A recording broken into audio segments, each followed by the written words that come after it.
Hello, welcome back to the YouTube channel. I am Nick from Australia. The Queensland State of Origin team for Game 1 of the 2021 State of Origin Series has been announced. It was released this morning around 10:11 a.m. The Queensland team is right in front of me. Let's get into their team right now. Fullback, Kalyn Ponga. On the wings, Valentine Holmes and Xavier Coates. In the centres, Dane Gagai and Kurt Capewell. In the halves, 5'8", Cameron Munster. Halfback and captain, Daly Cherry Evans. The front row of Christian Welsh and Jairo. The hooker on debut is Reid Marnie. The second row of David Fafita and Felice Kafusi. The lock is Tino Fasua Malawi. And on the bench, Harry Grant, Moe Fodawaker, Joe Offering Gowie and Jaden Sewer.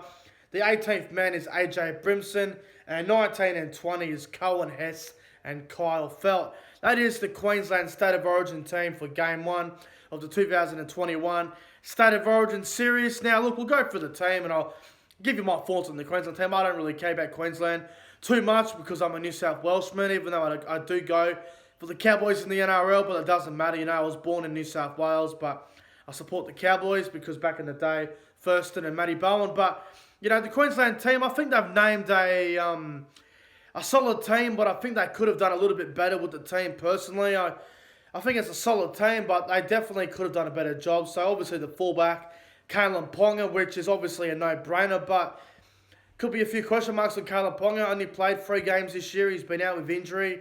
There are still a bit of doubt if he will be fit for Game 1, but apparently he's all clear and he's ready to play. But, you know, I guess there'll be a few mind games through the week with the Queensland side. So Ponga at fullback at this stage, I think it's the right decision if he's fit and ready to go. The wingers, Valentine Holmes and Xavier Coates. I think Valentine Holmes is a no-brainer. He's a world-class winger. We've seen what he can do at that level before, and I think Val Holmes will do a great job on the wing for Queensland. So obviously he's a no-brainer. The other winger is Xavier Coates. Now, I like Xavier Coates. I think it's the future. I think he'll be the winger for Queensland for the next 10 years. But on current form, is Xavier Coates really playing better than Kyle Felt? Not even being biased. I'm just saying, is Xavier Coates really playing better than Kyle Felt? What more does Kyle Felt need to do to be in the Queensland side? I don't know, man. But Xavier Coates is on the wing. If he has a shocker, I think he'll be dropped. So a lot of pressure on Xavier Coates. So we'll see how he goes. But we all know how good of a player he is. So obviously he should do a good job, but if he doesn't, Kyle Felt will be there. But Coates is on the wing for Game 1, and in the centres, Dane Gagai and Kurt Capewell. Dane Gagai's a no-brainer. He is brilliant at State of Origin level. He's proven it time and time again, and I think Dane Gagai in the centres is an absolute no-brainer, and I think he'll do well. The other centre, though, Kurt Capewell. Now, I know last year he did a really good job in the centres for Queensland. He was up against Clint Gutherson. With all due respect, he's up against tougher competition now than Clint Gutherson. Kurt Capewell, I think he'll play right centre, so he'll be up against Latrell Mitchell. Now, with all due respect, Latrell Mitchell is a more dominant strike player than Clint Gutherson is, so a lot of pressure on Kurt Capewell. I think he'll be able to, as long as him. I think defensively he should be okay, but attack-wise, I'm not too sure how it will go. But I think Kurt Capewell at centre. I think Queensland probably could have done better options there. Maybe they could have thrown Val in the centres and put Felt on the wing or whatever it may be. But don't know about Capewell in the centres this year, but we'll see how it all plans out. 5'8", Cameron Munster, and another bloke who's a no-brainer. A few injury clouds on Cameron Munster. I know the Melbourne Storm medical team have said he's all clear, ready to go, but we'll see if he does play. There's a few question marks on Cameron Munster, but we all know if he plays, he'll do a great job. He's a world-class 5'8", one of the best big game players in the competition. So Munster at 5'8", he'll do a great job if he's fully fit. Halfback, Daly Cherry Evans, I mean, it's a no-brainer. He's the captain of the Queensland side. He is an elite halfback, and we all know how good of a player he is. So DC at halfback, it's pretty much one of the first blokes picked in the team. Now we'll go to the front row. Christian Welsh and Jairo, I think both of these guys are well-deserved.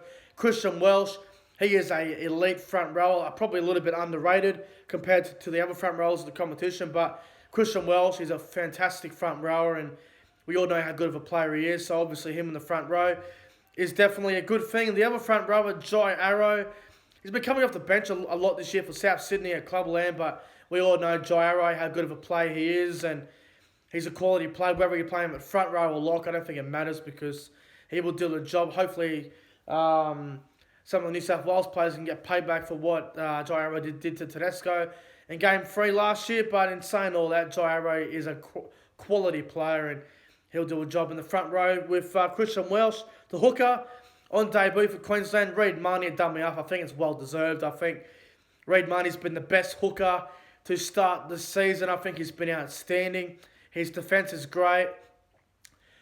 Probably needs to do a bit more in attack. I think his defence has been very good. Attack-wise, might need to do a bit more, but I think Reid Marnie is proving week in, week out why he is a top 5 dummy half in the competition, and he is a very good player. So I think his selection is well deserved. Now, the second row, David Fifita obviously picks himself. I think he'll be in that Queensland side for the next 10 to 12 years. I think David Fifita is a game breaker and he can change the game if it's 16-10. Queensland are down. Fifita is one of those players where he can get him back into the game with his brilliance. So Fifita, I think he'll be very good at Origin level and we'll see how he goes. And in the other back row, it's Felice Kaufusi.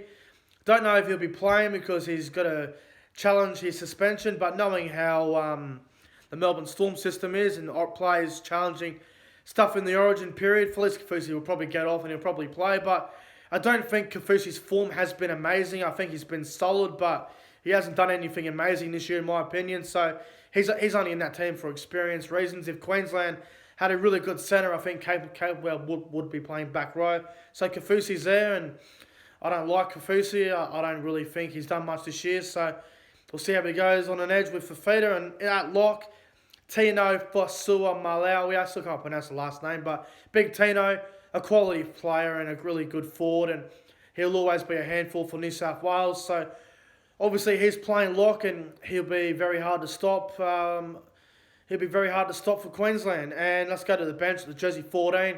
Harry Grant, the third player who has an injury cloud on him. If Harry Grant's fit, he'll come off the bench like he did in Game 3 last year and he'll be dynamite. His attack, his running game, his passing game is getting better. He's an excellent hooker in the NRL and does a great job at the Melbourne Storm. He just needs to try and stay injury-free. Harry Grant, so he's going to be a handful for New South Wales when he comes off the bench for Queensland.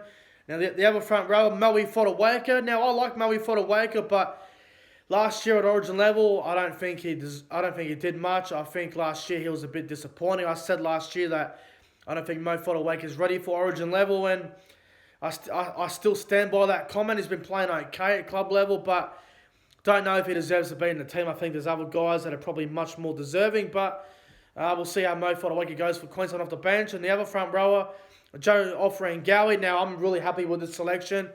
He's been playing fantastic for the West Tigers. He's been playing really well. He's been playing a bit of lock and a bit of back row, Joe Offering-Gowie, and I've actually been really impressed with Jairo and Gary this year. I've been really happy with the way he's playing, so I'm glad he's in the team, and I think he'll do a great job for the Maroons. And that last player on the bench, Jaden Sewer. I think Jaden Sewer is a really good back rower, and I think he'll come on and he'll be very hard to stop. He loves doing those big hits, so hopefully Jaden Sewer can do a good job for the Maroons. And 18th man, AJ Brimson, still unsure if he'll be fit, but at this stage he is not in the 17, but I don't think AJ Brimson gets in the side unless I put him at centre and I move Capewell back to the back row if Kaufusi gets suspended, but we'll see what happens there. But Brimson, he just misses out on the team, but he is there just in case of injury or suspension. Also, number 19, Cohen Hess. I think his selection in the squad is well deserved. I think Cohen Hess has been playing really well in the middle for the Cowboys, so I think he'll do a job if he gets into the side. And the other player is Kyle Felt. Now, I would have had Kyle Felt over Xavier Coates, but that's just me. But I'm glad Kyle Felt's in the Origin squad for Queensland, and hopefully he gets a run. But that's the Queensland side, guys. Let me know in the comments below what your thoughts are on the Queensland Maroons side for Game 1. But, guys, if you enjoyed the video, make sure you guys go ahead and like, comment, and subscribe to the channel. Also, guys, I will have Wi-Fi back hopefully by Saturday, so maybe I'll be able to stream the Storm Titans game on Saturday night. We'll see what happens. Fingers crossed. But, guys, I'm out of here. Thanks for watching. Smash the subscribe button, and I'll see you guys in the next one.